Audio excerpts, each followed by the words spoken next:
Success and opportunity come hand in hand, and in the beginning, somebody else will have to give you opportunity in order for you to become successful until you find your own opportunity, and then you pitch that off to other people in exchange for like capital to start your business or find other people to jump on board with you. That's how the world works.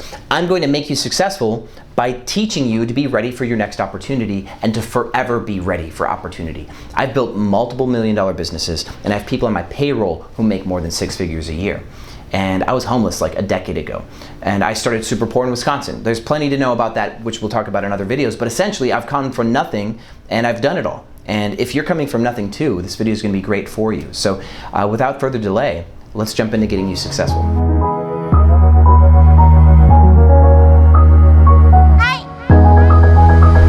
Okay, so the 3 things that you need to work on in order to become ready for your next opportunity. Number 1 is to take yourself seriously. If you want other people to take you seriously, you have to start first. That means if you have any ability at all to invest in how you look from the outside. Like I wear suits every day even though I don't need to anymore. I was wearing suits in high school. I would go to Goodwill and buy suits. It's always been who I am, and if you ask any of the people in my network, they will tell you that that's how they know me.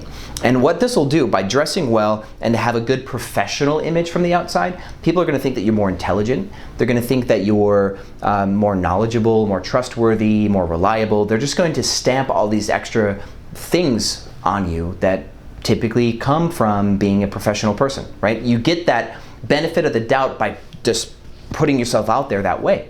Next, when people approach you because they think that you're that type of person, you need to make sure that your words don't betray your persona. So in order to continue to take yourself seriously, you need to invest in your education and work on your vocabulary, learn a new word every day, like learn how to communicate well. And actually in the description here, I'm gonna give you multiple resources to increase your ability to communicate, because this is super important.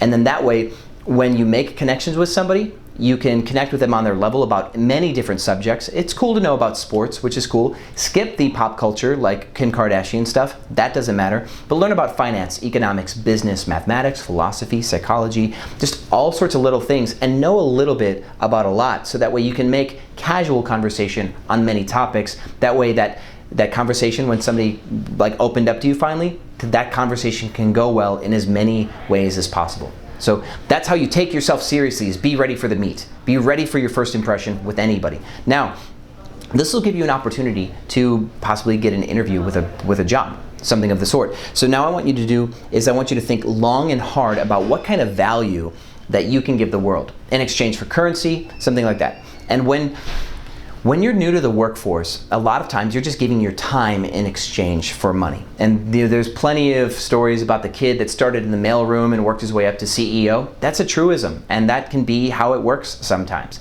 And if that's your path, then don't be above taking the job at a prestigious company but working in the mailroom or doing something else menial, because what you've got is you've got access to the front door of a building that other people would kill to be in. That'd be awesome. And you have people who are paying you to be there that can also mentor you. Now, in order to get that type of relationship, now it's number 3. But before number 3, let me tell you something else that's cool about number 2. Like Google and Apple will not require you to have a college education anymore. So at the age of 14, you can learn about business, you can learn about programming, you can learn about anything and provide enough value to a company like Google to get hired. So if you're learning to program, like PHP, Python, Golang is a Google language that they wrote themselves. If you learn these programming languages and then at the age of 18 or 19, you can pass their interview to become a programmer, you can have a job at Google doing something really cool at 18. That's awesome. So, for example, that's how knowledge and investing in yourself can get you into the right space. And doing a job that actually pays well, so congratulations. But number 3, now that let's say you're working at Google, or you're working in a mailroom, or you're just, you're cleaning up around an office full of like lawyers that you wish that would mentor you. Now, you want to become memorable. You want to charm these people. You're going to listen and you're going to write down in like a notepad in your phone what it is that they say and remember key details. What was their middle name? What's their dog's name? Where do they like to go on vacation? What's their favorite food? Do they have any allergies? Are they in a relationship? Do they have kids? Anything that you can remember about these people, keep it in the back of your brain. And the next time you see them, feel free to have conversation and utilize the information that you know about them, and this will charm them that you actually remembered little things that nobody else cares to remember about them. That's the problem in our culture, is we're so stuck in our phones that will meet somebody like, hey, I'm John, or hey, I'm Sean, that's me. And then 30 minutes later, they're like, hey, what's your name again? I'm so sorry, I'm just much better with faces than with names. They'll give you that stupid excuse. We've all heard it before. So don't be that person. Transcend that and become somebody that connects with other people, and you will become memorable. And that is so valuable, because a lot of times people won't remember how they remember you. They just know that they remember you, and they have a good association with remembering you. And that's super powerful. So there's a book called How to Win Friends and Influence People that comes highly regarded, it's like super circulated in like the communications and business community. And it's a great place to start if you want to learn how to win friends and influence people. Now, you may have already read that book, which if you haven't, read it now, and then read some Robert Greene books. The 48 Laws of Power is a good one that a lot of my friends, like for years, were talking about. And then The Art of Seduction is one that everybody misses, because the name is deceiving. See, seduction isn't just an intimate practice. You can seduce somebody on an idea.